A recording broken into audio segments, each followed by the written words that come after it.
Hi everyone, welcome to my another video. আজকের ভিডিওতে আমি আপনাদের সাথে শেয়ার করব এই ইউনিক নেক ডিজাইনটি। আমি আমার মতো করে খুব সহজ নিয়মে এই গলাটি সেলাই করার চেষ্টা করেছি। আর নর্মাল মেশিন দিয়ে এরকম কাপড় আমি এই প্রথমবার সেলাই করেছি, সেজন্য হয়তো ফিনিশিংটা অত ভালো নাও আসতে পারে। তো এখানে আমি প্রথমেই একটি টুকরা কাপড় নেব, এটাকে আমি কুচি কুচি করে এভাবে কেটে নেব। একদম যতটুকু ছোট ছোট করে কাটা যায় একদম কুচি কুচি করে আমি কিছু কাপড় কেটে নিচ্ছি। কাপড় কুচি করা হয়ে গেলে এখানে আমি স্কোয়ার সাইজের দুই পাশ থেকেই 2 ইঞ্চি করে একটি কাপড় নিয়েছি। তো আমি যে কাপড়গুলো কুচি করে রেখেছি এখান থেকে আমি কিছুটা কাপড় নিয়ে নেব। তো কাপড়টিকে আমি হাতের ভিতরে রেখে ভালো করে মুছিয়ে নেব। তারপর কাপড়ের মাঝখানে আমি কুচি কাপড়টি এভাবে রেখে হাতের সাহায্যে এভাবে আমি পেঁচিয়ে নেব। তারপর আমি সুতার সাহায্যে এভাবে কাপড়টিকে পেঁচিয়ে একটি গিটার মতন দিয়ে নেব, যাতে কাপড়টি খুলে না যায়। বলগুলো আমি ছোট ছোট সাইজের বানাতে চাচ্ছি। তো এই তো এখানে আমি একটি বল বানিয়ে নিলাম।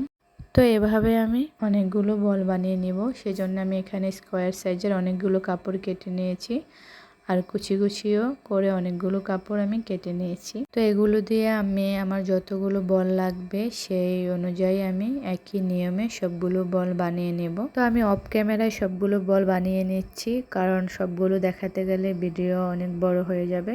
এই তো আমি সবগুলো বল বানিয়ে নিলাম। আমার এখানে বোট গলা হবে, তো আমার গলার মাপ অনুযায়ী আমি এখানে বলগুলো বানিয়ে নিয়েছি। আপনারা আপনাদের গলার মাপ অনুযায়ী বল বানিয়ে নেবেন। এই তো আমি গলার কাপড়টি নিচে রেখে উপরে আমি একটি একটি করে বল এভাবে বিছিয়ে দিচ্ছি। আমি 1 ইঞ্চি করে জায়গা বাদ রেখে তারপর আমি বলগুলো বসাবো। সেই অনুযায়ী আমি এভাবে বলগুলো সাজিয়ে আপনাদেরকে দেখিয়ে দিচ্ছি। এই তো আমি 1 ইঞ্চি পর পর বলগুলো সাজিয়ে নিলাম। এভাবেই মূলত আমি সেলাই করে নেব। এটা হলো আমার জামার উপরের কাপড়, মাঝখানে আমি বলগুলো রেখে এখন আমি উপরে ইনারের কাপড়টি এভাবে বসিয়ে নেব। এই যে আমি এভাবে ইনারের কাপড়টি রেখে তারপর আমি সেলাই করে নেব। তো নিচে আমার জামার মেন কাপড় আর মাঝখানে আমি বলগুলো রেখে উপরে ইনারের কাপড় দিয়ে আমি সেলাই করে নেব। তো এই তো আমি এভাবেই অফ ক্যামেরায় সেলাই করে নিয়েছি। তারপর আমি এখন যে বলের বাড়তি কাপড়গুলো আছে এগুলো আমি কেটে নেব। এই যে বাড়তি কাপড়টুকু আমি কেটে নিচ্ছি। এভাবে করে আমি সবগুলো কাপড় কেটে নেব।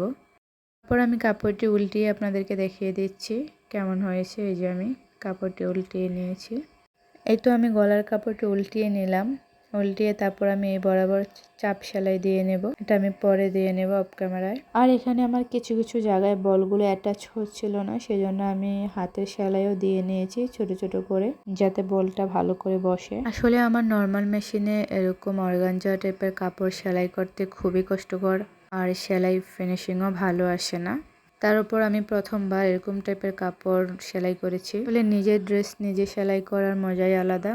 অন্য কারোর কাছে দিলে মনে হয় জামাটা ঠিক মতো বানাতে পারবে না, মনের মতো হবে না, সেই জন্য নিজের ড্রেস নিজেই বানিয়ে নিলাম। আর এখানে আমি সেম বল ডিজাইন হাতায়ও করে নিয়েছি। এই যে হাতার মোহরিতে আমি এই যে এরকম বল দিয়ে সেম ডিজাইন করে নিয়েছি। এই যে আমার গলার ডিজাইনটি, এই যে খুব কাছ থেকে দেখলে বোঝা যাচ্ছে যে আমি হাতে সেলাই দিয়েছি। তো আজকের ভিডিও এ পর্যন্তই। সবাই ভালো থাকবেন, সুস্থ থাকবেন। আল্লাহ হাফেজ।